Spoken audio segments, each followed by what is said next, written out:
Sejam muito bem-vindos a mais uma live Música em 7. Essa live é uma live muito especial, que nós trazemos aqui grandes artistas, grandes convidados, grandes músicos, que têm aí a sua impressão digital musical já impressa na música popular brasileira. E todos que passam por aqui, eu tenho uma admiração e um respeito muito grande. E sempre quando a gente inicia uma live como essa, eu sempre dou um conselho.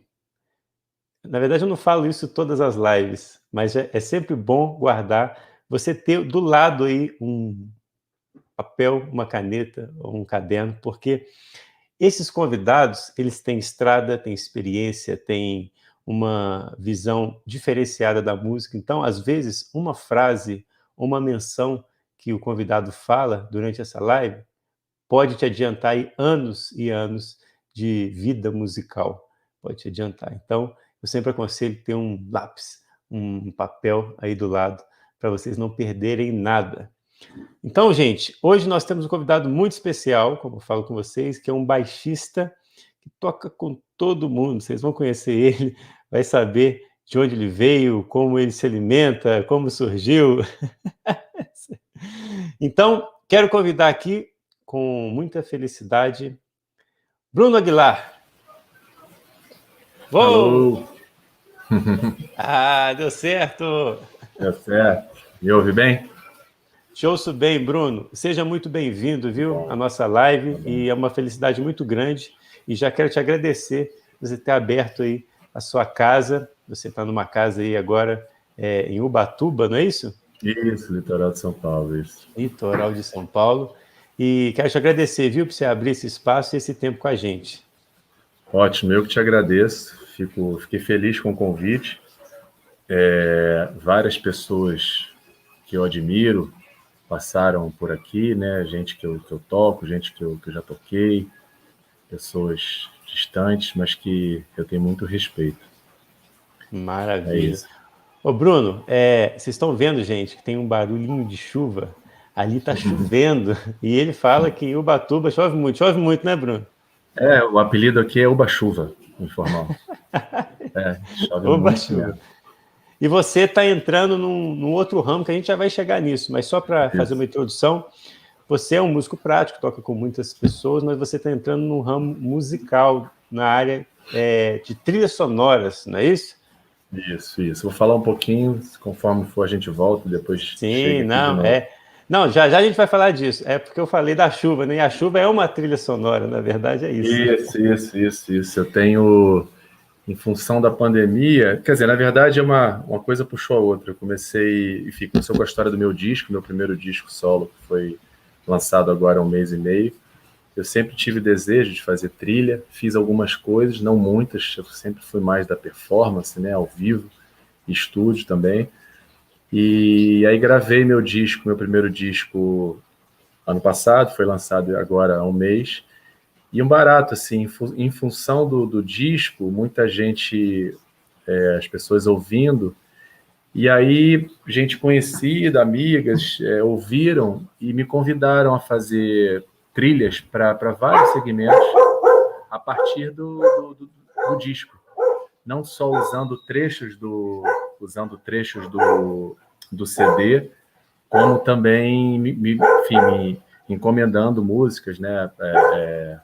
E em áreas completamente diferentes, né? De cinema, de artes plásticas e de dança contemporânea também. Olha só, artes plásticas que você fala que é instalação, né? É a ambientação da exposição. Exatamente. Na verdade, para essa artista que chama Carmen Slavinsky, grande, você falou do caderninho e do lápis, anotem Carmen Slavinsky. Eu já tinha feito justamente para uma instalação dela e agora estou fazendo para um edital de um vídeo. Ela trabalha muito com light design, né? Enfim, com iluminação artística. E aí eu tô finalizando essa trilha para ela agora. Que máximo, cara. Eu me identifico muito, porque eu também trabalho com trilha, e você falou de artes plásticas, tem uma conterrânea nossa aqui que chama Nelly Azevedo. Não sei se você conhece, ela é uma artista plástica que ela faz umas esculturas de gelo, e essas esculturas é para colocar em exposição, chama Monumento Mínimo. São várias miniaturas que você coloca em escadarias do mundo inteiro, já rodou o mundo com isso. E é uma exposição que tem um tempo para terminar, ou seja, quando o gelo derrete, acabou a exposição. Que interessante, olha só. É lindíssimo, chama Nélia Azevedo. Anotem É aí, da ó. onde? Você é da onde? É de Minas, teu sotaque é mineiro, né? Minas. Sou de Santos Dumont. Ah, Santos Dumont, bacana. Terra do pai da aviação aqui. Pai da É do lado aviação, de Juiz de também. Fora. Você conhece Juiz de Fora? Conheço. Você Tenho já amigos lá. aqui. Muitos músicos, gente. Tem muito músico legal. Muito músico. A região aqui é riquíssima. Mas, Bruno, a gente entrou nesse papo de trilha sonora, mas a gente quer saber de onde surgiu o Bruno músico. Como é que foi essa coisa sua? Se foi já diretamente com o baixo, ou se foi no tradicional violão? Como é que foi isso? Tá, eu te falo um pouquinho. Eu não tive muito contato direto com música na minha primeira infância. Meu pai tocava um pouco de teclado, minha mãe cantava, mas eu nunca tive muito contato direto. Eles começaram a música, num certo sentido, eu levei de novo para a vida deles na adolescência, quando eu comecei a tocar. Naquela história clássica de banda de garagem, né? Amigos, quando eu fiz a minha primeira mudança lá no Rio de Janeiro, primeira mudança de bairro, assim, significativa. E aí comecei a tocar ali 12, 13 anos, mais diretamente, mais ativamente, o baixo elétrico.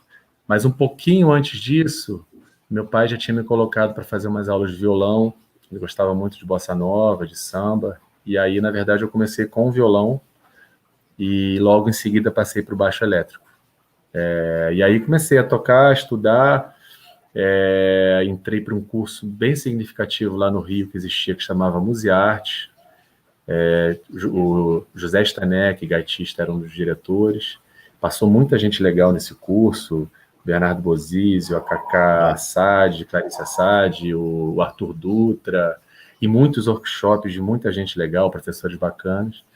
Fiz esse curso, e aí, ali 16, 17 anos, já tocando pra caramba, aquela famosa decisão, né? Vou fazer música, não vou fazer música e tal. E aí, a gente pode falar disso também. E que, na verdade, é o título da live, né? Porque você saiu do jornalismo para ir realmente encarar a jornada musical. E olha, isso acontece com muitos músicos.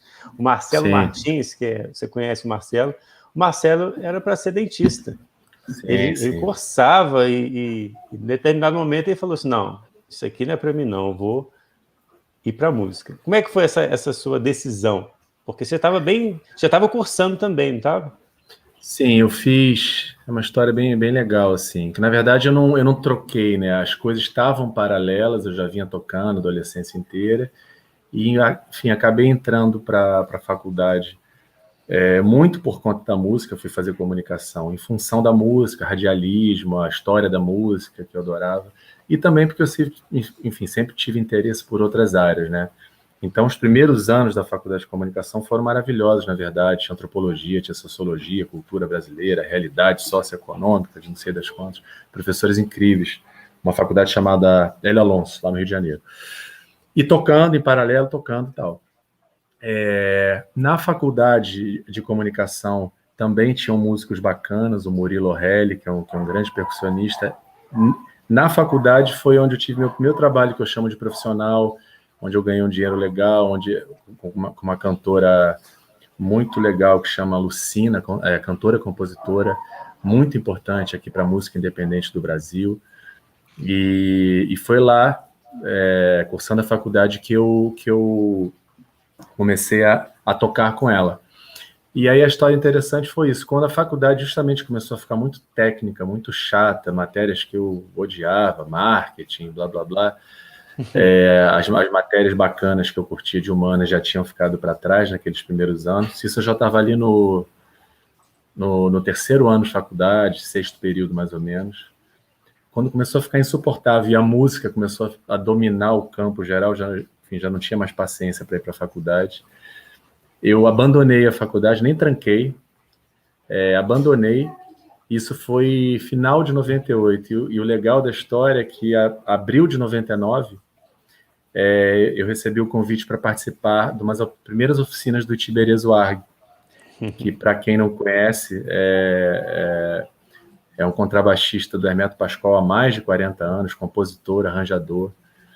E então essas coisas da vida, né? Eu não acredito em coincidência, então eu fechei o ciclo. Pois é, Uau, também não acredito, cara, não eu não acredito. acredito. As coisas têm uma certo encaixe, assim, né? Não muito lógicos às vezes, mas que tem uma certa. O próprio Tiberê falava muito dessa coisa do imã, assim, né? Das pessoas que têm o mesmo propósito na vida, elas vão se conectando de alguma forma, né? Nossa. E aí entrei para essa oficina, que aí voltando ao papo de faculdade, eu digo que foi a minha verdadeira faculdade musical, porque eu não fiz faculdade de música, né? Eu fiz faculdade de comunicação, mas a minha faculdade de música, na verdade, foi a Itiberê Orquestra Família, onde eu fiquei 7 anos. Para as pessoas que não conhecem, o teu público, vale muito a pena conhecer a discografia, os vídeos no YouTube, as oficinas que o Tiberê dá. Foi um trabalho incrível, que a gente ficava 3 vezes por semana ensaiando com ou sem show marcado, ensaios setoriais de cozinha aqui, de sopros, de ensaio de improvisação e tal. E com ou sem show marcado, durante 7 anos, ele fazendo músicas ao vivo ali, que ele chama de corpo presente. Então foi uma experiência muito incrível que eu trago até hoje e vou levar para o resto da minha vida, com certeza. E você saiu 7 anos com o Tiberê, você saiu com um doutorado, né? É uma Pois faculdade, né? é, verdade. Fiquei com doutorado, né? Caramba, e a gente considera, não sei, com certeza você deve considerar, a entrada nesse ambiente, né? O Tiberê fala, essa coisa da sinergia, né? Isso. Quando você entra ali foi um divisor de águas, né? Foi, e na minha vida teve um aspecto pessoal também, porque a primeira vez que eu saí de casa, da casa dos meus pais, eu fui morar na casa do Tiberê. Então você vê que Olha, ele me convidou, eu tinha 23 anos, estava saindo de casa, mas eu morava na Barra da Tijuca, que é um bairro na Zona Oeste, longe, dependendo do referencial, né? E ele morava em Niterói, que é outra cidade depois da ponte. Então, eu ia 3 vezes por semana, era muito desgastante, muito longe, eu já estava afim de sair de casa mesmo. Ele falou, cara, tem um quartinho ali, se quiser ficar um tempinho, fica ali um tempinho, arruma um lugar. Acabou que eu fiquei 6 meses, ele quase me expulsou depois, que eu já ficava lá o dia inteiro estudando que nem um maluco. cara, ele te acolheu. Rapaz, assim, eu não conheço o Itiberê, assim, de perto, Sim. mas ele é um cara que a gente percebe que ele é músico, fala de música, Sim, mas paralelo à música ele fala muito da vida no cotidiano, na isso. vida, no sentir, o dia a dia, é isso mesmo? Sim. As relações pessoais são muito importantes. Tem uma coisa assim que a gente pode entrar também. Eu dei uma olhada lá no seu material de estudo, e é muito interessante isso, assim, essa experiência que eu vivi com ele, que ele não se inspira necessariamente em música para fazer música. É uma coisa que eu carrego muito também na minha vida hoje em dia. Ele ouvia muito pouca música. Claro que mais novo, né? Ele ouviu muita coisa, mas assim, naquele período ali, ele já com 40, 50 anos de idade, quando eu conheci, ele ouvia muito pouca música, privilegiava muito o silêncio quando não estava fazendo música, uma relação com a natureza muito forte, uma conexão espiritual, um cara muito conectado também. Então, isso é uma coisa que, falando para o teu público também, que não necessariamente a inspiração vem da música, não necessariamente o nosso fazer musical precisa vir de escutar outras pessoas tocando. Isso eu trago muito, assim, no meu dia a dia funciona muito bem. E só de você ter essa colocação na sua vida, isso influencia drasticamente na sua música. Porque Totalmente. eu ouvi o seu disco também, eu falei, gente, Legal. isso aqui é igual você falou. Quem é de outras artes já pega aquilo e fala, caramba, isso aqui tem que ser parte da minha trilha sonora, seja no teatro, É, seja no cinema, seja nas artes plásticas, porque, sim. poxa, tá lindo o seu disco, cara, tá lindo. Poxa, muito obrigado. Obrigado mesmo. Por exemplo, agora, te dar um exemplo, eu estou lendo uma escritora estadunidense, norte-americana, chamada Toni Morrison. Estou até com o livro dela aqui, um livro que chama O Olho Mais Azul. Eu indico muito esse livro, porque é a minha maior fonte de inspiração no momento para fazer música. A Olha, maneira com que ela lida com os contrastes, sabe? De repente, se ela está num caminho, você toma um susto, e vai para outro lugar, tá singela e vai para uma coisa abrupta. Ela tem uma acidez, tem uma coisa de provocar o leitor, que me interessa muito na hora de fazer música. E então a minha grande fonte de inspiração agora é esse livro, essa escritora que eu não conhecia, na verdade, uma escritora negra dos Estados Unidos. Caramba, gente, anotem aí, olha, não estava combinado, nem sabia que ele ia mostrar um livro. Mas olha, eu faço aniversário dia 17 de abril. Opa! Sempre em abril, nesse período, eu leio um livro específico que marcou muito a minha vida. Vou te mostrar aqui. Olha, é esse bacana. aqui, ó. Você conhece, né? Siddhartha, claro. Isso é um clássico, isso é maravilhoso. Cara. Esse livro aqui, na verdade, eu sou apaixonado pelo Hermann Hesse. Pois é. Hermann Hesse é demais. Mas esse... pode falar. Desculpa, não, eu só ia falar que os livros que eu herdei, os poucos livros que eu herdei dos meus pais, eles não liam muito, mas tinham algumas leituras. Os poucos livros que eu herdei tinham 3 deles, não tinham Siddhartha, mas tinham 3 outros, que foram os primeiros que eu tenho até hoje. Eu carrego com muito carinho. Exatamente, os clássicos, né? Clássicos. Esse Siddhartha marcou minha vida, assim, muito cedo, e sempre quando estou nesse período, assim, de aniversário, sempre em abril eu leio ele de novo. Ele é assim. Então é o que você realmente fala. Teve uma live que eu fiz com o Teco Cardoso, e o Teco Cardoso, ele é muito incisivo nisso. A música é você, quando você sai e vai comprar pão, aquilo ali já é música, que é o cotidiano. E quando você toca no nome do Tiberê, por isso que eu te incitei a falar isso, sim, porque ele também, e eu não sabia disso que você falou, que ele faz música sem pensar em música, né? Pensando mais no entorno, no todo, né? Muito também com o ambiente que a gente convivia, ali aquela primeira formação da Tiberê Orquestra Família, imagina 30 jovens loucos para tocar, de 15 anos até 30 anos de idade. Então isso era muito inspirador também, é o que você está falando do que está em volta, né, dessa energia.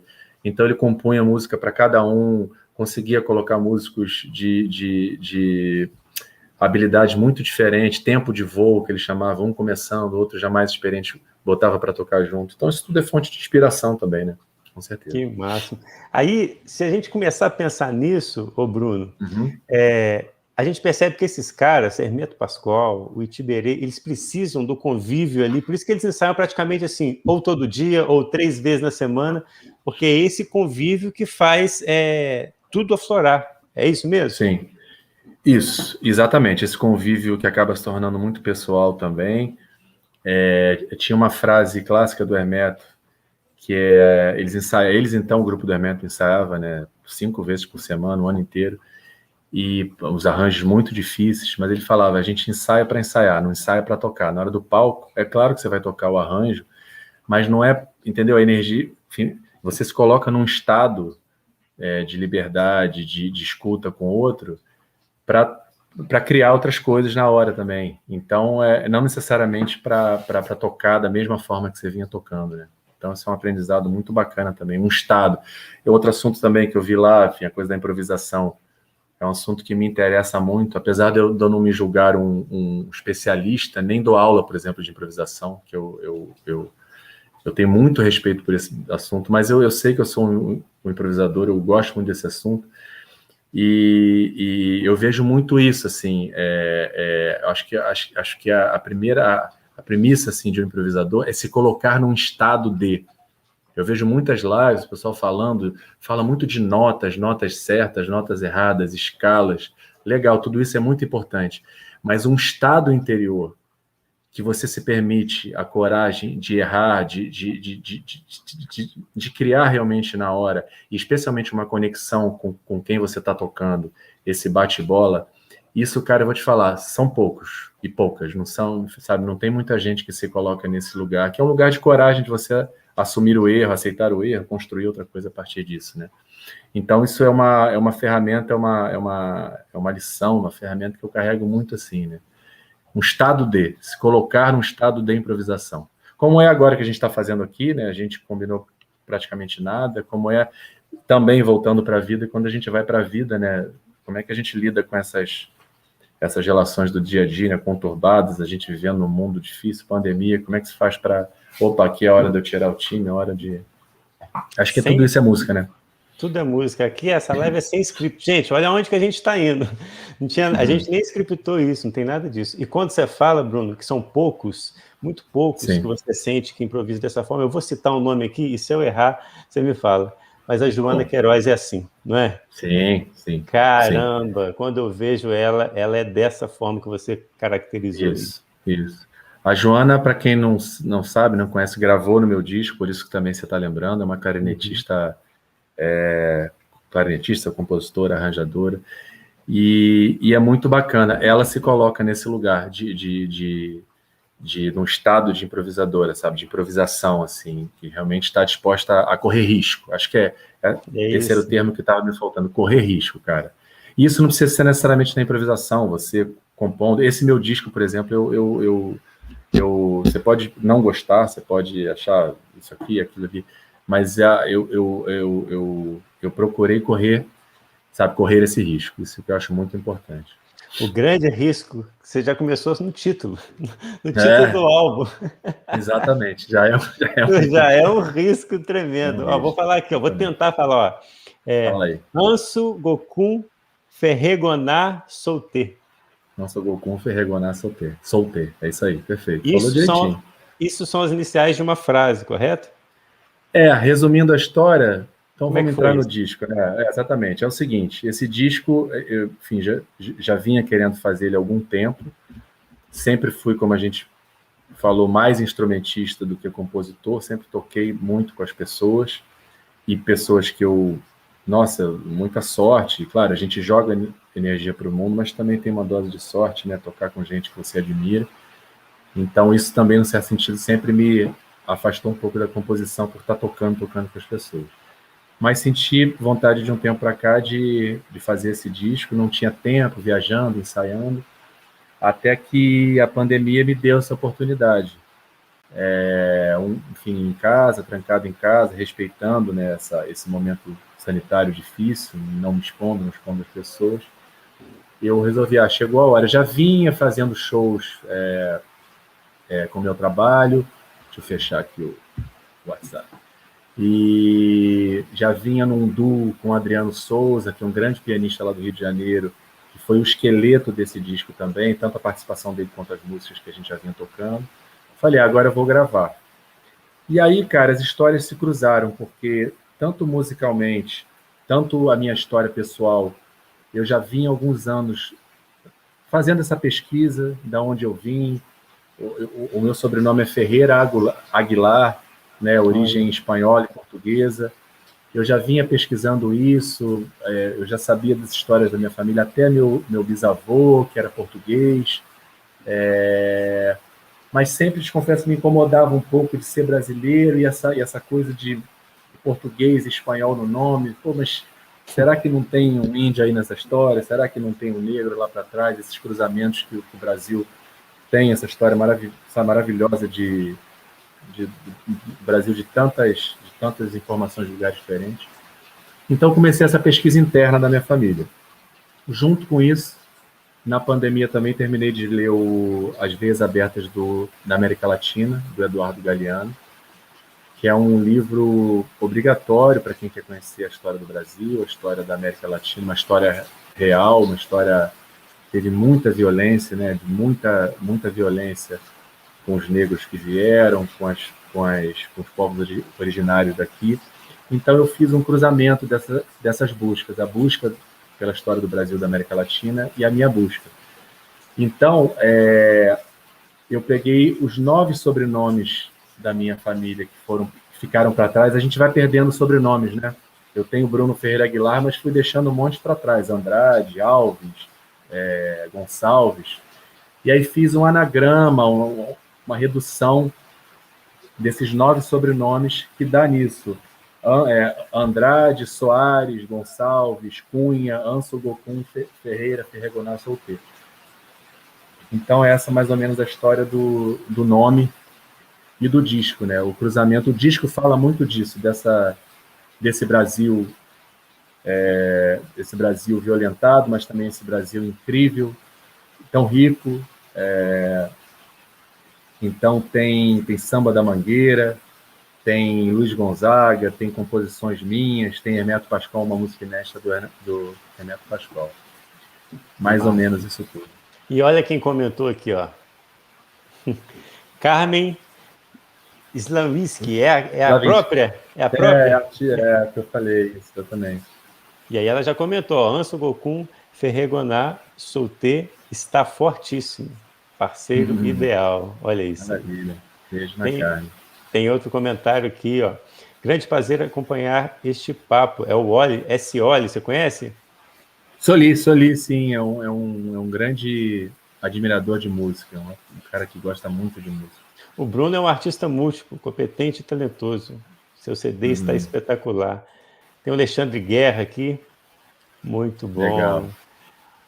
Rapaz, a gente deu um salto imenso, porque a gente é sem script, a gente já falou já do seu disco. Foi um salto imenso. Vambora, vai conduzindo aí que a gente... Mas eu quero saber o que aconteceu quando você resolveu, e por que você resolveu sair da Orquestra de Tiberê depois de 7 anos e seguir os palcos, né? Os palcos, assim, acompanhar os artistas, não é isso? Eu acho que primeiro são os ciclos normais da vida, né? Cada um tem seus ciclos em situações pessoais e profissionais. O meu, a gente brincava lá que de anos e anos tinha uma leva que um saía e acabava levando outros. Normal, né? Então eu saí numa leva X lá, de outros amigos, né? Que saía. A Joana, por exemplo, ficou mais um tempinho, outros saíram antes. E foi o meu ciclo, enfim, com a orquestra, com o Tiberê, a gente saiu super de boa, assim, super com portas abertas, e naturalmente para encontrar outros caminhos. Eu não uso muito esse termo acompanhar, apesar de estar tocando no trabalho de outras pessoas. Eu nunca usei muito esse termo de acompanhar, assim, porque justamente eu sempre, acho que também por isso eu demorei muito para fazer um disco meu, porque eu sempre me senti muito, eu sempre toquei, eu procurei tocar de uma forma criativa e criadora, enfim, com essas pessoas todas, né, que sempre me deram espaços, né, Edu Lobo, Hamilton de Holanda, Mauro Senise, com o qual eu toco até hoje, gente que eu sempre, enfim, toquei muito livre e criando. Então, acho que muito por isso, talvez, eu tenha demorado a fazer o meu trabalho, porque a criação, né, os limites são muito tênues, né, de uma composição, e de você fazer um improviso, e de criar, e de tocar criando, né. Então, por isso, eu sempre enfim, sempre busquei essa postura de tocar criando, tocar de uma forma mais livre possível. Era praticamente cada show que você fazia era um CD que você compunha ali em cima do palco, né? Num certo sentido, sim. Acho que é isso mesmo.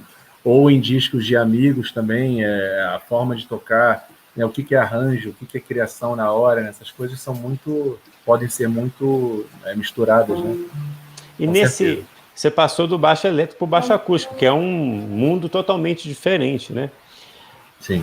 Quem são os seus, assim, referenciais? Você fala assim, caramba, assim, se é que tem, né? Assim, mas, assim, os caras que você fala assim, gente, é isso que eu busco, né? Porque todo mundo, assim, sempre busca algum som ou alguma musicalidade que se inspira de alguém para fazer o próprio som. Quais foram os seus? Então, tem os clássicos, né? Os clássicos, tanto do instrumento quanto enfim, da música de uma forma geral, né? A minha formação da música popular brasileira foi imensa, tanto escutando quanto tocando com essas pessoas. No baixo elétrico também, os clássicos, né? Lico Assunção, Arthur Maia, Jaco Pastorius, todos esses a gente sempre ouve. Especialmente no Brasil, a gente tem grandes baixistas, grandes, históricos na história da música, na história do contrabaixo mundial. Cisão Machado, Arismar Espírito Santo, o próprio Tiberê, sabe, né, o Luizão, enfim, claro que a gente sempre é meio que obrigatório, é a Bíblia, assim, né, todo mundo tem que ler, tá? Mas, de um tempo para cá, e assim como no contrabaixo acústico também, de um tempo para cá, cara, eu tenho ouvido muito mais instrumentistas de outros instrumentos, compositores, tenho ouvido muito mais compositores, instrumentistas, E tem uma, vamos lá, de algumas áreas, assim, né? E áreas diferentes também. Enfim, na área do jazz, assim, me interessa muito essa escola que veio lá do Paul Bley, do Jimmy Gilf, do Steve Swallow, essa galera que deixou um legado, do Paul Motion. Esse povo é o que mais me interessa de algum tempo para cá. Por quê? Primeiro que são grandes músicos, mas são pensadores da música, tem uma conexão muito forte. São pessoas que a virtude deles, o virtuosismo deles, não está só nos instrumentos, está na forma de enxergar a música, o ser humano. Tem muita respiração na música deles. Isso é uma coisa que me interessa muito na música dessas pessoas. E aí eu falei de legado. Né, o Bill Frisell, que está aí até hoje fazendo uma música que me encanta até mais, o contrabaixista que toca com ele, o Thomas Morgan. Esse cara, para mim, acho que é o meu baixista, é mais novo que eu, da minha geração. Ele toca muito, o Vitor Gonçalves, pianista, meu amigo, toca muito com ele lá em Nova York. E esse cara me interessa muito, porque é isso, é um grande músico, mas quando acaba um show com ele, você pode ter certeza que ninguém vai chegar para ele, cara, você toca muito. Isso é muito pouco para música, entende? Isso é muito pouco, ao mesmo tempo é o básico, a gente se preparar tecnicamente. São outras relações com a música, né? É a conexão com as pessoas que estão tocando, é a conexão com o público. Eu vi trechos da sua entrevista com o Cristóvão e com a Adélia. E a Adélia falou isso também e me identifiquei muito. Assim, faço delas as minhas palavras, assim, no sentido de tocar muito, tocar bem, essa coisa meio super-herói, e notas.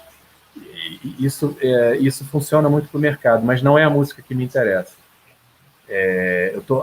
Por exemplo, voltando para o disco, mas nesse assunto, eu estou muito feliz com a volta que as pessoas estão me dando desse disco, que elas estão falando o que eu senti quando eu...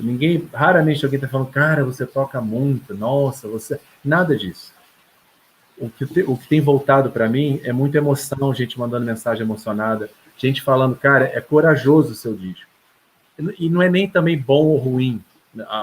Isso eu falo do meu disco, mas eu estou falando de uma música, de uma forma geral. Não me interessa se é bom. Eu gostaria de ouvir de você, pô, Bruno, não gostei do seu disco, mas ele mexeu muito comigo.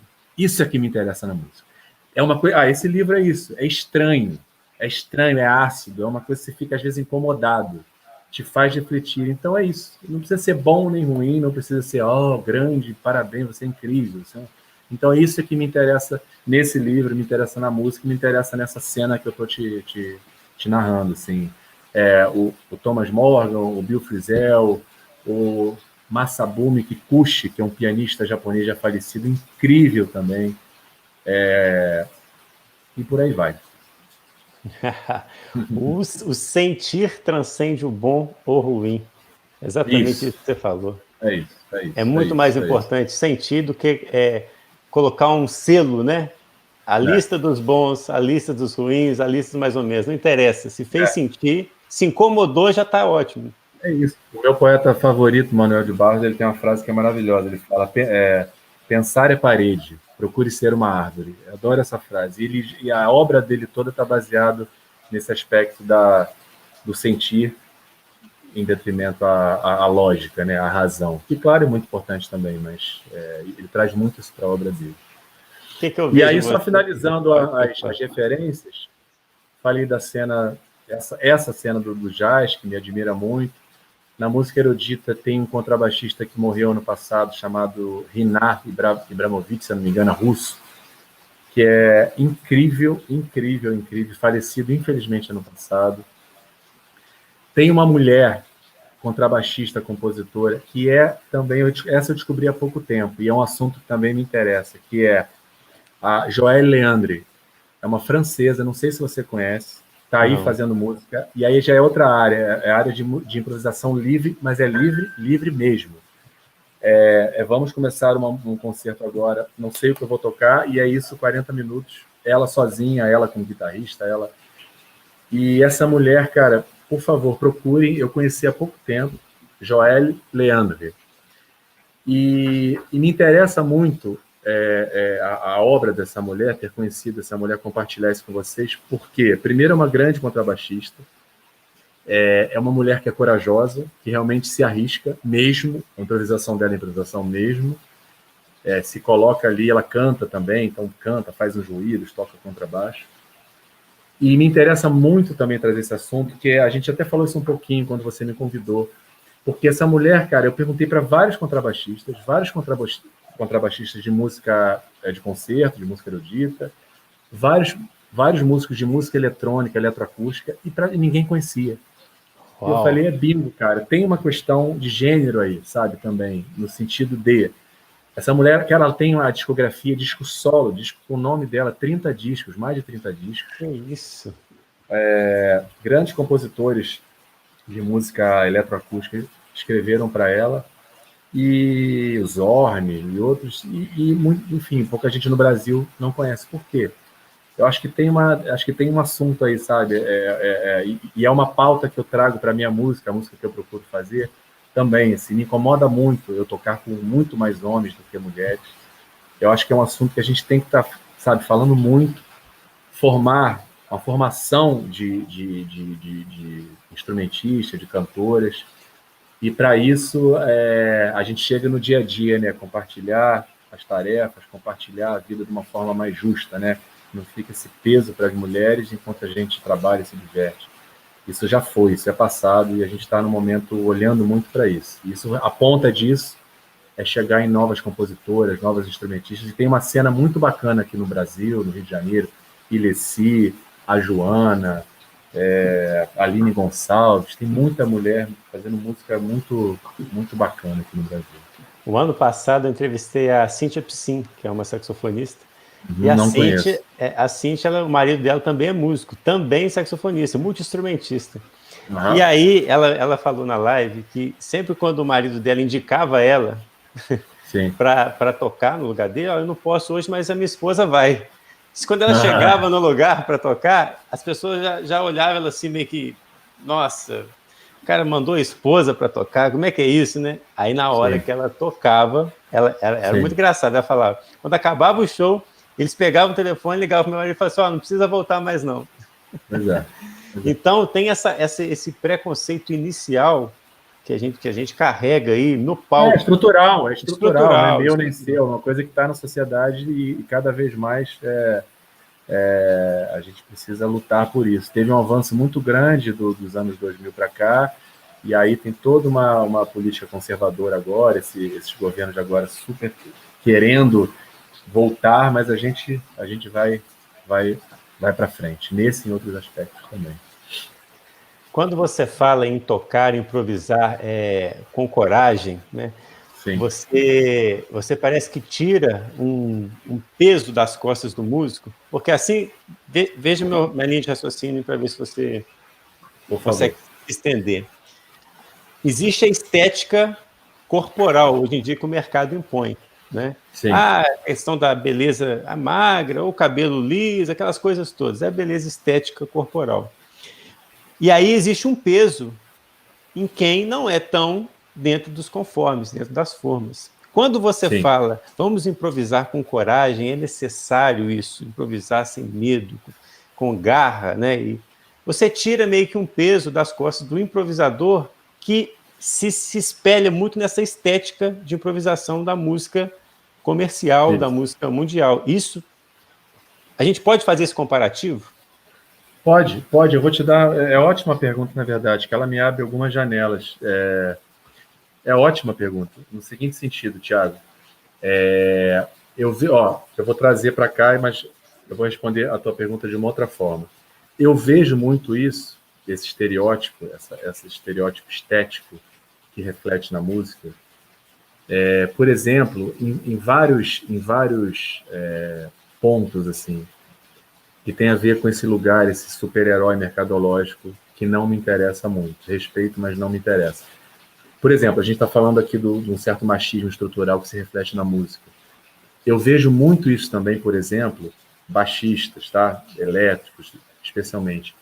Tem uma coisa nesse perfil desse super-herói virtuose, mercadológico, por exemplo, de uma coisa masculina entre milhões de aspas de força, que é força física mesmo, e músculos aparecendo, que reflete notas e dificuldade para tocar, aquela coisa eu sou, é uma coisa neoliberal também, eu vou conseguir é a minha força individual, que eu não acredito. Então, isso é reflexo também da forma como as pessoas veem a vida, de como as pessoas veem e pensam a vida, você entende? Então, eu, por exemplo, eu vejo isso no meu instrumento, no baixo elétrico, nos stories, você vê aí, tá aí, tá aí. É uma coisa que é uma música rala, é uma música que eu acho superficial, super técnica e tal, mas eu acho superficial. Eu não acho que não tem vida ali, não tem profundidade, não tem elementos musicais também que não me interessam, mas tem essa força, essa coisa difícil de eu sou forte, eu sou homem e vou conseguir. Tem muito a ver com o que a gente falou também das mulheres agora há pouco. Outra coisa, por exemplo, essa associação. Eu nem toco mais muito, enfim, sair um pouco não é um estilo que eu toco muito, certo? Coisa de funk, de groove, assim, que eu adoro ouvir, já toquei muito na vida, nossa, putz, adoro. Mas, enfim, acabou que o meu fazer musical foi para outro lado. E eu percebo uma coisa também muito nesse lugar do homem forte, que para ter o groove, que é o que chama de pegada, precisa ser uma coisa com volume enlouquecedor e forte, assim. Se não é sabe de onde nasceu isso? Então, um músico magro que nem eu não pode ter um tempo bacana, sabe, ter uma pegada legal, precisa ser forte, precisa ser alto. Então, acho que esses assuntos eles vão se entrelaçando, sabe? Assim, um estereótipo de música, de músico, assim, que eu sou crítico, assim, eu sou bem crítico mesmo. Assim, não só não me interessa no meu fazer, mas também eu acho que é importante, Thiago, a gente vive também uma era, muito, em alguns setores da música, de uma coisa meio em cima do muro, assim. Então, acho importante a crítica também, sabe? Para uma crítica construtiva, especialmente também em relação a alunos, assim, acho que me interessa muito isso. E é uma crítica muito particular, porque não é uma crítica que fala assim, olha, isso aí é uma crítica que aponta o que está acontecendo, mas mostra uma outra janela. Sim, sim, sim. E aí fala assim, ó, é possível isso também. Cara, esse tipo de assunto e essa fala que você disse, que você mencionou aqui com a gente, isso tira um piano das costas de muito músico, que, igual você falou, abre o Instagram, já tem gente fritando o instrumento ali. Isso. A pessoa já desliga o Instagram, já vai estudar, mas não vai estudar para música. Ele vai estudar para tentar... Como se dizer? É ótima a tua comparação. São metas de Olimpíadas, 4 por 100, entendeu? São metas muito disso, de conseguir uma coisa X, são metas para fora, é sempre o outro, são metas mercadológicas. E eu sou realmente muito crítico, assim. Eu queria até entrar no assunto, se você me permite, se não tiver nenhuma pauta, que tem a ver também com isso, as janelas vão se cruzando, né? Que é isso, eu falei de alunos, eu sei que você é um cara muito ligado à metodologia, eu vi o seu método, e, sabe, tem uma didática bacana. Tem alguns assuntos em relação a isso. O primeiro é esse, de relação com os alunos, do mestre e aluno, ou aluna, ou mestra, enfim, de um olhar para dentro do aluno, né? Enfim, eu sinto muito... Vamos lá, organizando as ideias. Eu sou de uma geração justamente da divisão ali tecnológica. A geração anterior à minha tinha muito pouco acesso a esse tipo de formação. A minha é uma geração que eu acho até privilegiada, que não pegou o acesso tecnológico, mas pegou na transição e desfruta hoje em dia. Mas essa geração agora, a galera que nasceu nos anos 2000, a molecada tocando e tal, me assusta um pouco algumas coisas, sabe, Thiago? Primeiro, a quantidade de informação e de acesso a tudo, quando, na verdade, muitas vezes é nada. É uma dispersão de assuntos. Por isso que eu achei legal lá a tua foco, organização. É muito importante, se concordo com você, organização, foco. Você pegar um assunto, às vezes, e ficar nele. Péssimo me usar como exemplo, mas me veio um exemplo agora. Por exemplo, em relação ao meu disco, a primeira faixa do disco é um baixo solo que é um arranjo que eu fiz. Cara, eu fiquei uns 4 meses estudando só aquilo. Não estudava mais nada. Claro, eu tive sorte numa pandemia, não tinha show, não tinha outros materiais para estudar. Mas, assim, isso de você ficar num assunto, eu aprendi muito isso com a escola do Tiberê, do Hermeto. A gente ficava semanas numa música só, Thiago. Dias num trecho só, passando um trecho. E aí é o que eu te falei, é para tocar igual? Quando chegar no show, não. Aí é para tocar outra coisa, você elabora aquilo para virar outra coisa. Então, assim, voltando lá, me preocupa um pouco essa quantidade de informação, quando às vezes é muita dispersão, quando às vezes é muito olhar para fora e pouco olhar para dentro, aquilo que a gente vinha falando. O que é a sua, sabe, a geração anterior, os meus ídolos, era gente que não tinha internet, não tinha CD, era um mês para conseguir comprar um vinil. E eu não estou falando aqui em nostalgia, não, tá? Eu não sou nostálgico, eu odeio esse papo de porquê naquela. Não. Hoje em dia tem coisas maravilhosas, o acesso é maravilhoso, vamos usufruir dessa informação. Mas essa gente, cara, sei lá, o Tiberê, Filó Machado, Toninho Horta, o Milton, esse povo olhou para dentro e olhou para quem estava do lado ali, entendeu? O N. Shorter, entendeu? Cara, é um olhar de criação de personalidade, de criação de cena, de criação coletiva também de cena, Clube da Esquina, o pessoal da Bossa Nova, o pessoal do Choro, do Samba. Então, assim, mais uma vez, eu como professor sou muito crítico e preocupado com essa quantidade de informação dispersa. Também sou preocupado com outra coisa. Acho maravilhoso as aulas online, eu dou aula online, é uma ferramenta, é um recurso. Mas me preocupa uma substituição integral. Eu sou, também não é nostálgico, mas eu sei os efeitos que faz na construção de uma personalidade musical, de uma identidade musical, a relação com o mestre, cara, com o mestre físico. Que seja alternado, olho no olho, que seja uma vez por ser. Tem o problema da distância, que se resolve, maravilhoso a tecnologia, mas se você pode ter, agora na pandemia não, mas quando voltar, puder ter contato com o mestre, uma vez por mês, que seja, de 15 em 15, faz outras aulas online, mas, cara, a relação de discípulo-mestre. Eu tive aula com Sandrino Santoro, que é o Papa dos Contrabaixos no Brasil, italiano, tem 80 anos. A coisa de você ir lá semanalmente, ou uma vez por mês, mostrar o material, ele tocar, você se emocionar com ele. Ele começava a tocar, é o encanto, sabe o encanto? E desculpa, cara, jamais vai ter num vídeo. Não vai. O encanto, uma internet falhando, o encanto do mestre tocar na sua frente, e você carregar isso. E o encanto do mestre, como o Sandrino, ficou até arrepiado, o Sandrino me levar para um concerto de um cellista, que era outro instrumento, claro, da mesma natureza do contrabaixo, ele me levar para um concerto como ele já me levou e ficar assim, ó, não falar nada, mas ficar assim olhando para o lado para ver a minha reação, vendo o cellista, era um concerto de cello solo. Ficava olhando o cellista, me olhando, silêncio total, acabou o concerto, me chamar no canto. E aí? Fala aí.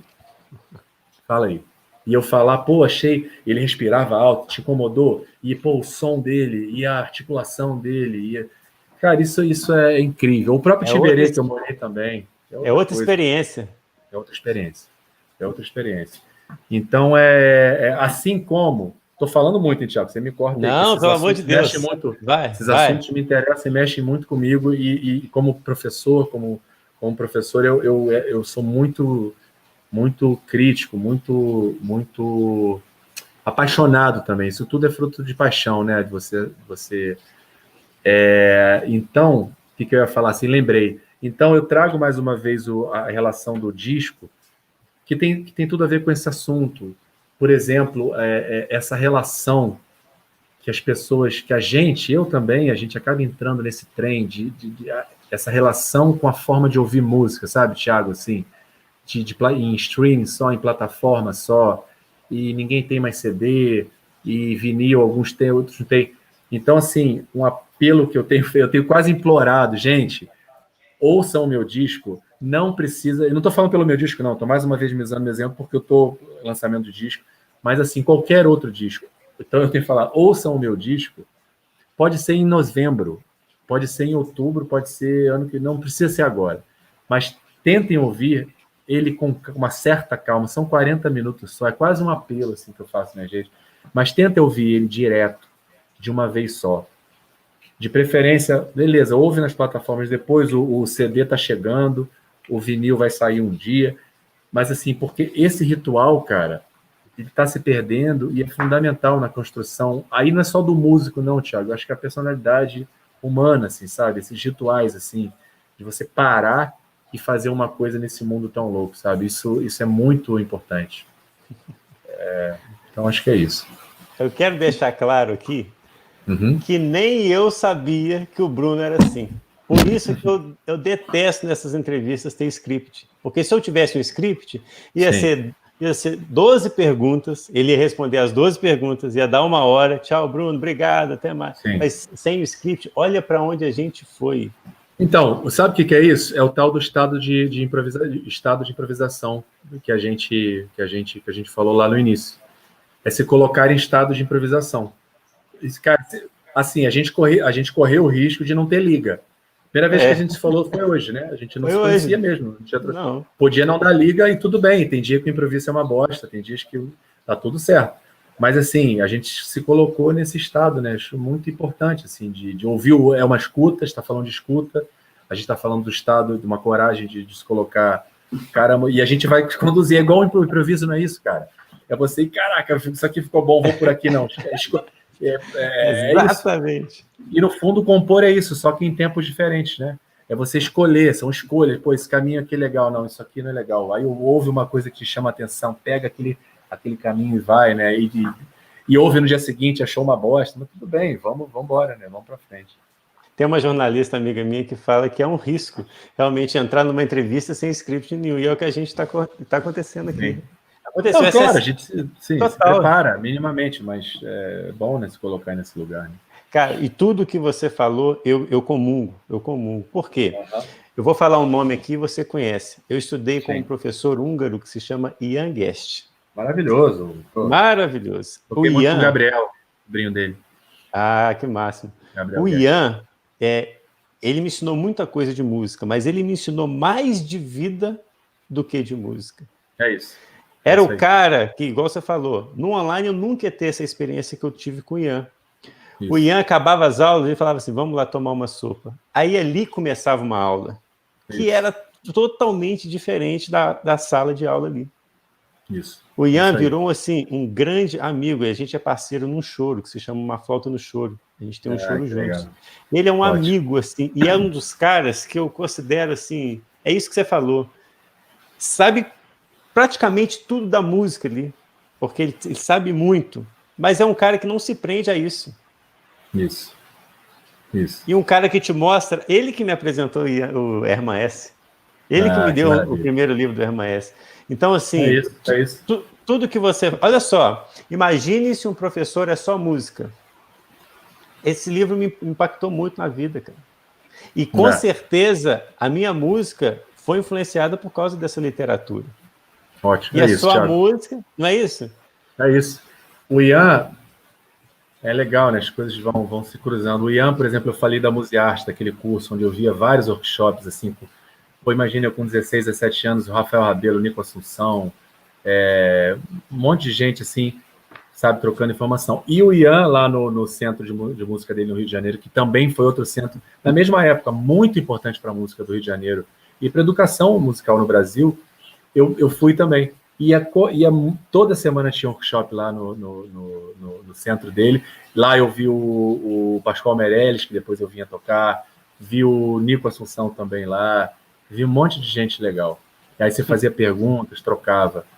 E tive professores também, o Ronaldo Diamante, contrabaixista, eu fazia aula com ele na Musearte, justamente nesse momento que eu estava, vou fazer comunicação, vou ser músico, vou fazer só música, faculdade. E mesma coisa, a aula às vezes tinha 45 minutos, mas ele passava às vezes 20, porque ele estudou história também. Eu falava, bicho, vamos conversar aqui, a mesma coisa. Pô, bicho, acredita, aí você conversava, trocava uma ideia, isso é fundamental.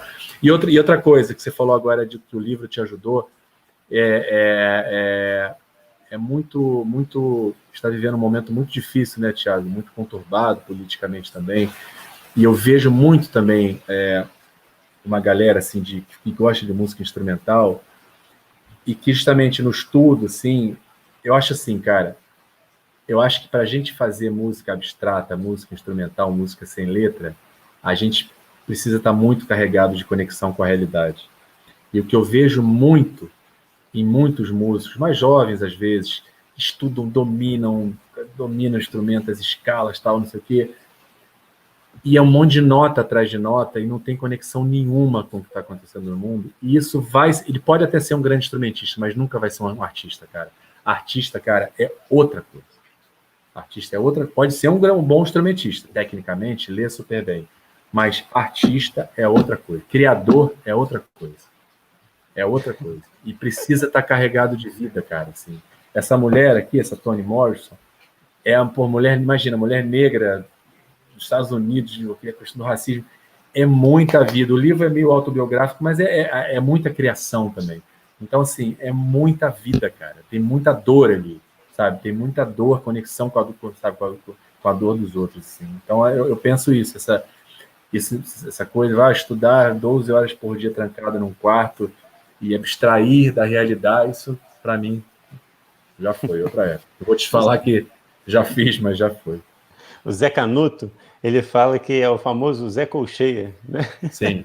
Que é o cara que no palco tá tocando milhões de notas por segundo e a música tá do outro lado da rua, falando assim, olha lá que legal, ele toca bem, mas eu não vou lá não. Eu vou ficar desse lado. Isso é outra coisa importante também que eu falo muito assim, para os alunos, falo para mim mesmo antes de entrar no palco e vejo até em músicos profissionais assim, essa coisa de estudar no palco. Bicho, estudar em casa, cara. Palco é sagrado, é outra coisa. Palco é baixar uma coisa. É conexão espiritual com as pessoas que estão ali, independente de religião, inclusive independentemente de política, assim. Entendeu?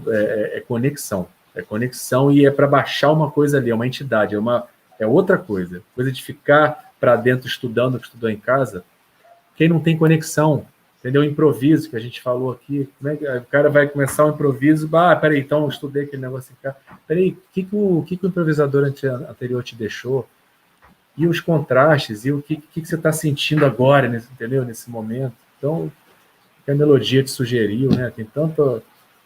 Então eu vejo, me preocupa também isso, que eu vejo muitos profissionais assim, cara. Pô, assim, cara, sai de si, cara. É o Vinícius lá, quem não sai de si, né? Você tem que, bicho, vambora, vamos olhar para fora, né? Quem de si não sai, né? Acaba morrendo sem amar ninguém. É isso aí, e é isso, e fazer música é isso aí, exatamente. Cara, só pra gente fechar, claro. Eu vou mostrar aqui. Pra caramba, né? Nada, velho, que lindo. Olha aqui, ó. Esse é o livro, Siddhartha, olha aqui, Siddhartha, ó. Ótimo. Olha aqui, ó. Ian, Thiago, este livro é imperdível. 2010. Isso tem 11 anos. Que maravilha. Cara, é o que eu te falo. Ô, Bruno, já estamos acabando a nossa live. Tem um momento na live que eu mostro algumas fotos e você comenta sobre elas. Pode? Que legal. Pode, vamos embora. Momento arquivo, sei lá, esse programa. Arquivo aí. Confidencial. Mas é algumas só, são pouquinhas, mas assim, são fotos que eu acho que merecem ser mostradas aqui. Cara, legal, que papo, gente. Ó, eu falo com vocês, o caderno do lado é fundamental, porque imagina se essa live não fica salva. Ela fica disponível, né? Fica disponível. Eu gosto muito de assistir. Não acho que eu faço, não, enfim, outros programas também. Ontem eu assisti a entrevista do Ayrton Krenak no Roda Viva, maravilha, liderança indígena. Nossa, já voltei a ver hoje, tem que voltar mesmo, tem que sempre que revisar. Bom demais. Ó, vamos lá. Primeira foto. Então, o Tiberê, né? O Coreto, lá em Friburgo, início da orquestra. Tem muito carinho por essa foto. Tem gente aí, nossa, além de grandes amigos, Tiberê aqui do lado, gente que tá aí, pô, tocando, ó, no meio que tem o Ajurinãs, o Arg, que é o baterista do Hermeto Pascoal hoje em dia, a Aline Gonçalves, a própria Joana, só gente querida, João Bittencourt, nossa, muito carinho, é a minha família, né? Amigos queridos, irmão. Fotaça, né? Que registro. E num muito lugar simbólico de cidade, né? Que num coreto em Friburgo mesmo, ele compôs um coreto e a gente saiu tocando pela praça, barato. Que massa. Fazia muito isso. Seu Chequerê é um grupo que nasceu da Itiberê, Aqui tem o Vitor Gonçalves, novinho, pianista, grande pianista brasileiro que está lá em Nova York agora. Procurem saber do Vitor. Roberto Rutigliano, no centro, que também tocava tocava na orquestra, baterista, argentino. E o Andy Cornell, que é um saxofonista, professor também estadunidense, aqui de Azul. Grande músico também. Que máximo. Vamos lá. Também orquestra, esses ensaios semanais que eu te falei, ensaios regulares, muito bom. E quem que é essa figura aqui mesmo? Esse é o Luciano Câmara, um violonista da pesada lá do Rio. Hoje em dia toca muita música flamenca, especialista em música flamenca. Massa. O Vitor ali atrás também. Esse foi um show muito especial que eu fiz substituindo o Guto Virte, contrabaixista amigo, que é com a Nina. O show era da Nina Virte, cantora, tá aí, o Pedrinho Miranda, e eles convidaram o Monarco, seu Monarco, que tá aí de chapéu. Aqui o Rafael Malmite, Luiz Barcelos e o... Ai, meu Deus, deu um branco no percussionista. Queridão, esqueci, mil desculpas. Que foi um barato esse show. Lá em Fortaleza, fizemos 3 shows na Caixa. Então, você imagina tocar com o Monarco, ouvindo as histórias, 80 anos de idade, ouvindo as histórias dele. O Cristóvão Baixo estava assistindo esse show, inclusive, ele e o Jorge Helder estavam fazendo uma gravação. E aí ele conversando com o Cristóvão, a parceria deles, falando do Luizão Maia, que gravou no disco dele. Fomos comprar um peixe na feira, que o Monarco era feirante no Rio de Janeiro. Começou a discutir com o cara da feira. Não, esse peixe lá no Rio a gente chama assim. Não, se chama assado e tal. Bacana demais. Uma experiência incrível. Fim de semana. Que máximo. Isso é um show da Joana Queiroz, que está aí no centro, show no Rio de Janeiro. Esse show, para mim, foi muito importante, que você está vendo no palco aí o meu filho, Joaquim, e a Bia, que é filha da Beth, essa cantora maravilhosa, que, aliás, você tem que trazer para o seu programa, cantora incrível, assustadoramente incrível, ser humano incrível. E aí Bis, naquele momento clássico, Felipe Continentino, Bernardo Ramos e Rafael Martins. Só gente querida e só gente fera. Isso é uma coisa que eu tenho muito orgulho na minha vida, Thiago, de ter feito essa escolha lá atrás. Aprendi muito isso com o Tiberê também. Eu toquei com muito pouca gente que eu não admirava profissionalmente, que eu não me dava pessoalmente. Isso é fruto de escolha também, gente. Eu fiz uma escolha lá atrás. Então, hoje em dia, eu toco muito com gente que eu admiro, assim, gente que eu respeito muito. Uau. Eu voltei aqui porque a gente tinha que ouvir você falando com a tela maior. Olha aí. Então, isso é uma foto... Pô, cara, se não deixar, eu vou falar muito, hein? Porque só histórias queridas, gente querida. Você me fala aí, falar à me corta, vontade. tá? Essa foto é muito bacana, cara, porque é o seguinte, esse cara de bigode aqui à esquerda é o Silvio Fraga. Procurem saber, compositor, cantor do Rio de Janeiro. É um cara desses que a gente, do nosso time que a gente falou, que se inspira muito na literatura, nas artes plásticas. É um cara que compõe estranhezas, coisas que te incomodam, sabe? Que se fazem, caramba, bicho, o que é isso? E ele tem um grupo, também há 7 anos, a gente tem um grupo muito forte, que também ensaiava 3 vezes por semana, paramos um pouco antes da pandemia, que está o Mac William ali, que agora é o Felipe Continentino, José Arimateia, trompetista, e aqui o Letieres Leite, grande Letieres, que virou nosso brother, fez arranjos para alguns CDs e shows com a gente. E esse cara também, ó, é importante falar, o Letieres também foi um divisor de águas na minha vida. Eu tive 2, assim, mais significativos. O primeiro, o Tiberê Hermeto, convivência durante 7 anos, e o Letieres foi outro, cara. Porque o que esse cara está fazendo pela educação, não digo só do saxofone no Brasil, não, mas que ele está fazendo para educação musical no Brasil, e mais do que educação, para o olhar do Brasil para a nossa música, o olhar do Brasil para a nossa herança africana, para as matizes afro-brasileiras, a Rumpilés, o que ele fez com a Rumpilés, esse lugar de botar a percussão, a nossa nossa herança, o que a gente criou aqui, né, vindo do candomblé, colocar a percussão na frente do palco, sabe? Isso é uma coisa muito importante para a história da música brasileira, para a história da educação musical. Tem o instituto do lado dele, Rumpilezinho também. E é isso, o olhar sobre a música negra, um olhar com orgulho para a nossa história, para a nossa cultura afro-brasileira. Então, Letieres é um divisor também de águas na minha vida. Assim. Através dele, conheci o Luizinho do Gege, que toca com Silvio Fraga também, que é um cara do terreiro lá do Gege, na Bahia, conhecedor profundo também, ligado às religiões afro-brasileiras. Então, muito importante. Que máximo. O Letieres esteve com a gente no ano passado, nessas lives.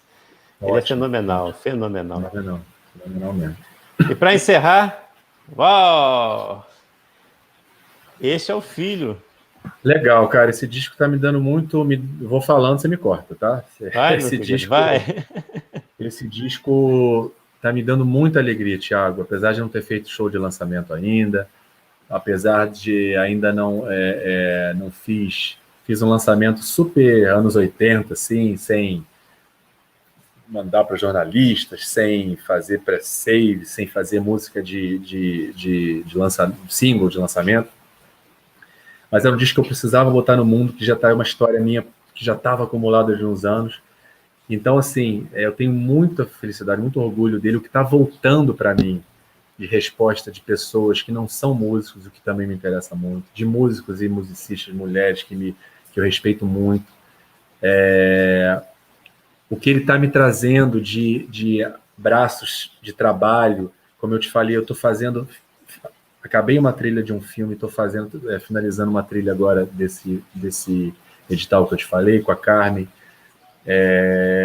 A partir do disco, mulheres que ouviram o disco, Bruno, cara, eu quero aquela música ali, ou então vou usar trechos, ou então, por favor, componha nessa onda dessa faixa aqui com a Joana, a partir de... Então, ou seja, o que a gente falou, literatura, artes plásticas, tá tudo, essas conexões que me interessam muito, estão nascendo a partir desse disco.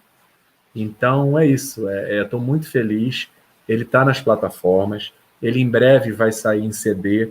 E aí você fala, pô, mas CD ninguém ouve. Cara, tem muita gente que já me encomendou. Tem gente que encomendou não pela bolacha em si, mas por esse ritual de ouvir nas plataformas e ir acompanhando a ficha técnica, os agradecimentos, o texto. Tem um texto no meu site, quem quiser, brunoaguilar.com.br, que é o texto que eu falo de todo o processo, esse ritual que a gente vinha falando de parar e de ler, sabe? Pô, quem tocou aqui, onde foi gravado, sabe? Então tá me dando muita alegria, assim, a volta já. Eu não faço para voltar, mas tá, a gente joga para o mar e o mar devolve, né? Outras coisas. Então voltando coisas lindas. Máximo. Eu quero compartilhar com você uma impressão que eu tive dessa capa. Eu tive 3 impressões dessa capa. Tá. E aí você me fala qual que é a que você tentou expressar aqui. A primeira, que parece que são impressões digitais não humanas, né, mas da natureza, não sei, alguma coisa assim. A segunda impressão que eu tive, que parece aquelas imagens aéreas, daquelas linhas de NASCAR, aquelas coisas, né? Sim. Cara, isso me remeteu muito. E a terceira impressão que eu tive, que parece quando você faz escavações arqueológicas, né? Você vai descobrindo ossadas e as impressões das civilizações antigas. Cara, essa capa é demais. Então, essa capa é igual poesia. Eu não vou explicar ela. Na verdade, tudo que você falou foi lindo. Ela é isso também. Acho que muito do meu CD é isso, Thiago. Por isso que eu falo da importância o nome. Eu te expliquei o nome, mas o nome, se você ler o texto, enfim, quem quiser ler o texto que está no meu site, o nome é para ser criado. Por isso que eu botei acento numa coisa e não botei outra. Você pode chamar de Ansou Gokun, mas pode chamar de Ansou Gokun. Ele tem uma coisa muito sonora também, de mantra. Ansou Gokun, Ferregoná, Soltei. Ansou Gokun, Ferregoná, Soltei. O nome também você pode criar e a capa também. Ele é uma criação de uma artista plástica do Rio, que chama Pilar Rocha, incrível. Ele tem uma série dela que chama Cardumes. Então, se você olhar bem, tem peixinhos ali, pequenos peixinhos, mas não é para ser explicado. Ele tem uma coisa assim, eu bati o olho nessa tela e falei, eu quero isso para a capa do meu disco. E também comecei a criar significados para ele, assim como você criou, maravilhoso. Você foi em Civilizações, a gente está falando da história do Brasil, história da minha família, tem tudo a ver. Ele tem ele tem uma tonalidade opaca, cinza, que tem tudo a ver com esse disco. Foi criado numa pandemia, numa gestão suicida de um presidente genocida. Ou seja, a gente está falando de uma coisa cinza, tem muita dor nessa capa também. Ao mesmo tempo, se você perceber, tem um buraco branco ali, ó, nesse preto e branco, que eu vejo uma fuga ali, cara, tem uma esperança ali, tem um caminho ali para a gente entrar. Uma luz. Tem a impressão de uma luz ali. Então, ele é tudo que você falou, é tudo que eu estou falando, e eu quero mais que as pessoas olhem e fiquem justamente... É isso, Thiago, eu quero que as pessoas ouçam esse disco, mas que ouçam esse disco e tenham essa sensibilidade que você teve de, cara, essa capa. Peraí, o que é essa capa? E esse título? Porra, esse título... O Thiago Amude, compositor, ele não ouviu ainda, mas ele falou, cara, esse título já valeu para mim. Ele nem leu o texto, ele não sabe o que é o título. Mas é a provocação da literatura que a gente falou, né? É provocar, cara. O Bernardo Ramos, grande compositor, amigo, também fala disso. Cara, a minha música interessa que provoque sensação, que afete o outro. Pode não gostar, não estou nem aí, eu quero mais é que não goste, mas se afetou, se teve curiosidade, isso é o que acho que é o que interessa em arte, cara. Né? Você, cara, até explicando o disco, você faz a gente, sem a gente ouvir, lógico que eu já ouvi antes, mas sem a gente ouvir, quem está ouvindo aqui, quem está assistindo a live, sem a gente ouvir o disco, só de você falar é que esse título, Ansu Gokun Ferregoná Solté, é como se fosse um mantra, como se fosse uma frase. Sim. Rapaz, você me remeteu, e há muito tempo eu não penso nisso, me remeteu a uma hippie que uma vez me falou uma frase que eu nem sei se essa frase ela tem tradução ou não tem, eu não sei. Ela falou assim, Askemi Sutamunaya. Ela falou assim comigo. Ela falou assim, grave essa frase, Askemi Sutamunaya. Eu até hoje, eu pesquisei essa frase, eu não achei aonde... Mas quando você falou que é como se fosse um mantra, você me remeteu, cara, há muito tempo que eu não penso nisso. Olha que louco isso. Porque também se a gente for... Né, a gente vai buscar a nossa história, eu sou apaixonado por yoga, pela cultura indiana, sou praticante. Tem essa coisa do mantra, da repetição, que tem a ver com os processos musicais de repetir, que tem a ver com o Manuel de Barro, de repetir, até ficar... Ele tem uma frase também, Manuel, que é ótima, que é muito didática. Repetir, repetir, até ficar diferente. Essa frase é minha vida também, que é isso. Repetir, repetir, repetir, até ficar diferente. Que é isso, que é esse título também, né? Que a gente ficar repetindo ele, coisas vão, significados e interpretações vão aparecendo, né? Gente, que live obrigatória. Essa, obrigatória. Olha só, tem comentários aqui, ó, pra gente finalizar. Tiago Freitas, obrigado por mais essa aula, Bruno. Quase 4 anos trabalhando ao seu lado e não me canso de aprender a admirá-lo ainda mais. Música é pura conexão, consigo e com algo maior. Olha que lindo, só. Tiago é um amigo maravilhoso. E coordenador de um projeto que eu coordeno também lá no Rio, numa comunidade do Rio, chamado Rio de Música. Quem também quiser se interessar, conhecer, é um trabalho com jovens lá da periferia, é incrível, assim. Aprendo muito lá, ensinando. Que massa. Rio de Música. O Soli está falando sobre, deve ser alguma foto, né, que a gente mostrou lá. O Bruno está sempre... Ele estava no show, eu acho. Ah, sim, nesse show. Bernardo Ramos, Beth Dow, aquele show, né, da foto, né? Isso. Hélice, Silvio Fraga, nem posso continuar citando, porque eu vou me esquecer gente demais. Ô, Bruno, cara, você... Vou falar que surpreendeu, a palavra é essa. Porque eu não achava que você tinha essa percepção de música. Para mim, você era um músico incrível. E assim como todos que tocam com você, também acham. Mas essa profundidade, e que é diferente da geração atual, muitos, né? A gente não fala todos, mas muitos que têm um mar de conhecimento com 5 palmos de profundidade, você realmente nos levou a uma reflexão muito profunda aqui. Obrigado, bacana, viu? Eu que te agradeço, queria agradecer muito o convite mesmo, acho que é muito importante a gente trocar ideia, né, enfim, trocar informações, trocar formações, trocar sensações. Obrigado, adorei, foi muito importante, assim, para mim, enfim, mexeu em coisas bacanas, as fotos que você trouxe também, obrigado pelo cuidado também. E não poderia, cara, terminar, já pincelei esse assunto, né, prestar minhas condolências a tanta gente morrendo nesse momento tão difícil que a gente está vivendo, de um governo muito irresponsável, que está conduzindo de uma forma mais irresponsável possível esse momento tão difícil que a gente está vivendo. Então, eu tenho amigos internados, perdi gente próxima, e mesmo se não tivesse perdido, muita gente está sofrendo com essa doença, com esse vírus, e eu torço muito para que a gente consiga reverter esse quadro político, para que a gente tenha sabedoria e serenidade para mudar a condução da relação com as pessoas nesse país. Então, eu não poderia deixar de dizer isso. Cara, muito obrigado, Bruno. Que noite, cara. Que quarta-feira é essa? Que live. Só tenho te agradecer, viu? Olha, a gente vai se falando e eu espero que um dia a gente possa se encontrar para continuar esse papo, que a profundidade ainda tem espaço. Legal. Obrigado. Tem um grande amigo que mora em Juiz de Fora. Quando eu for lá e puder ir lá, a gente se esbarra. Pô, com toda certeza. Forte abraço, viu, Bruno? Obrigado. Abraço, irmão. Obrigado, cara. Valeu. Até mais. Tchau. Até mais. Tchau, tchau. Bruno Aguilar. Gente, o que dizer desse cara, né? Assim, eu fico pensando quanta gente boa, e eu falo musicalmente, né? Óbvio. Mas quando você descortina a música, né? Você fala de coisas mais profundas, vem uma pancada dessas. Foi uma pancada. Uma pancada aqui, ó.